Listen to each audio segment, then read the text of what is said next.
안녕하세요. 오늘 여러분과 함께 좀 깊이 파헤쳐볼 자료가 있는데요. 요즘 소셜미디어에서 정말 뜨거운 그 7월 5일 대재앙설 관련 유튜브 영상들입니다. 이게 특정 만화에서 시작됐다고 하는데, 대체 무슨 내용이고 왜 이렇게까지 사람들이 주목하는 걸까요? 네, 정말 흥미로운 현상이죠. 이게 단순한 예언을 넘어서서 거의 뭐 사회 현상처럼 번지고 있으니까요. 이 이야기의 출처가 어딘지, 또 어떻게 확산됐는지, 과학적인 근거는 정말 없는 건지, 그리고 이런 정보가 막 쏟아질 때 우리가 뭘 놓치지 말아야 할지 보내주신 자료들 보면서 한번 제대로 짚어보죠. 네.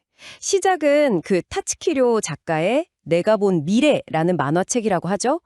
작가가 꿈으로 미래를 본다 뭐 이런 설정인데 특히 2011년에 동일본 대지진을 맞췄다 이렇게 알려지면서 갑자기 확 신뢰를 얻기 시작한 거죠. 맞아요. 그게 좀 결정적이었던 것 같아요.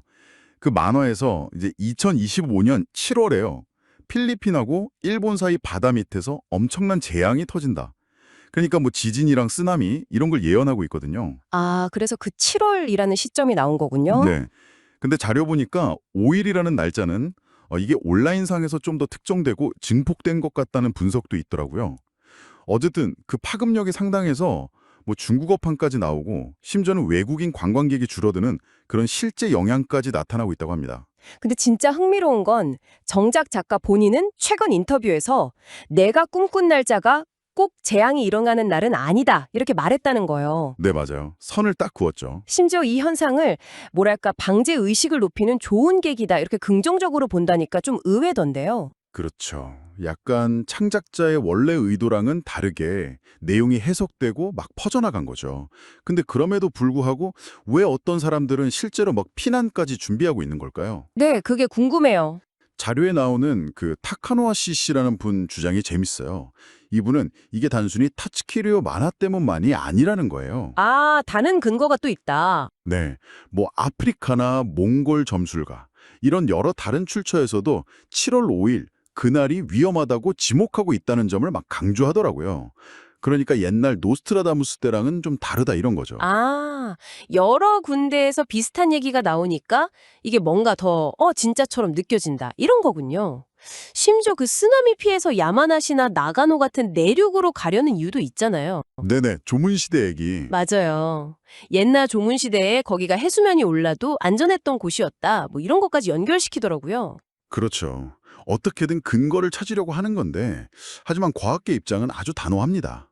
일본 기상청 그리고 지진예지학교 회장까지 나서서 현재 과학기술로는 특정 날짜, 특정 장소, 특정 규모의 지진 예측은 불가능하다. 못 박았어요. 아, 역시 그렇죠. 네.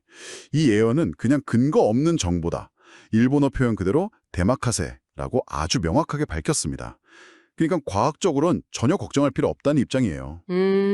그러면 여기서 우리가 좀 주목해야 할 지점은 이게 뭐 과학적으로 맞냐 틀리냐 이걸 떠나서요. 이런 이야기가 대체 어떻게 만들어지고 어떻게 퍼져나가고 또 사람들에게 어떤 영향을 주는가 이 과정 자체인 것 같아요. 바로 그겁니다. 자료에 나오는 또 다른 분, 니콜라 테체아 씨의 의견이 딱 그거죠.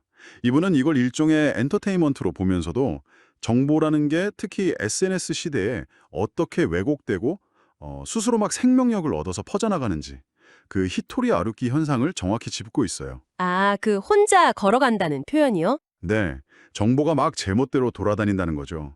과거에도 뭐 노스트라다무스, 마야 달력, 예언은 엄청 많았잖아요. 근데 실제로 맞은 경우가 있었나요? 거의 없었죠. 그렇죠. 그때마다 세상 끝나는 줄 알았는데. 온라인 공간은 특히 더 그런 경향이 심해요. 수많은 예측이나 루머 중에 우연히 좀 비슷하거나 맞아 보이는 것만 살아남고 나머지는 그냥 싹 잊혀지는 거죠. 자료에서도 나오는데 아따따 모노다케 노코시대 현상이라고 하더라고요. 맞은 것만 남긴다. 아, 그러네요. 듣고 보니. 그래서 이 자료들이 우리에게 던지는 진짜 중요한 메시지는 이런 도시전설 같은 이야기를 딱 접했을 때요. 그냥 무조건 믿거나 혹은 반대로 말도 안 돼 하고 그냥 비난만 할 게 아니라 잠깐 멈춰서 나는 왜 이 정보에 혹하는 거지? 이건 좀 돌아보고 무엇보다 사실 확인, 그러니까 팩트체크하는 습관을 갖는 게 정말 중요하다는 겁니다. 요즘처럼 정보가 넘쳐나는 시대에는 더더욱 필요한 태도죠. 맞는 말씀입니다. 이게 뭐 정치나 다른 분야에서도 똑같이 적용될 수 있는 예계 같고요. 그리고 또 하나, 창작자 의도랑 다르게 내용이 막 펴져서 사회적으로 문제가 될 때 그 책임을 누구한테 물어야 하나? 이것도 참 애매한 문제 같아요. 네, 그것도 어려운 지점이죠. 자료에서는 또 사람들이 왜 이런 예언 같은 것에 좀 끌리는 경향이 있는지 그 심리적인 배경도 짚어주는데요. 아, 심리적인 거요? 혹은 뭔가 불안하거나 두려운 마음이 클 때, 또는 그 믿음 자체가 나한테 어떤 식으로든 유리하다고 느껴질 때 더 쉽게 빠져든다는 분석이에요. 하긴 뭔가 믿고 싶은 마음이 있을 때 더 잘 믿게 되죠. 그렇죠. 심지어는 그 예언이 틀렸을 때조차도요. 그냥 믿음을 버리는 게 아니라 리유가 때와 하지랬다. 그러니까 이번에는 특별한 이유가 있어서 빗나갔을 뿐이야. 원래는 맞는 건데 이런 식으로 합리화하면서 계속 믿음을 유지하려는 심리도 작용한대요. 와, 그것도 정말 흥미로운 지적이네요. 네. 결국 이 7월 5일 예언 자체만 놓고 보면 과학적 근거는 시박하다. 이게 전문가들의 중론인 것 같습니다. 하지만 이 소동을 보면서 우리가 진짜 얻어야 할 교훈은 좀 다른 데 있는 것 같아요. 어떤 걸까요? 그러니까 특정 예언 날짜가 중요한 게 아니라 사실 재난이라는 건 언제든 우리에게 닥칠 수 있는 거니까 늘 대비해야 한다. 이 너무나 근본적인 사실을 다시 한번 생각하게 된다는 거죠. 네, 정확합니다. 그게 핵심이죠. 오늘 저희가 살펴본 이 자료들은 결국 우리 모두에게 질문을 던지고 있는 셈이에요.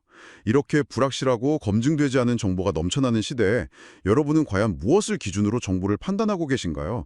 어떻게 그 중심을 잡고 계신지. 이걸 그냥 단순한 해프닝이나 남의 이야기로 넘기기보다는 이 기회에 정보의 이면, 그리고 그걸 받아들이는 우리 자신의 마음까지 한번 성찰해보는 계기가 되셨으면 좋겠습니다.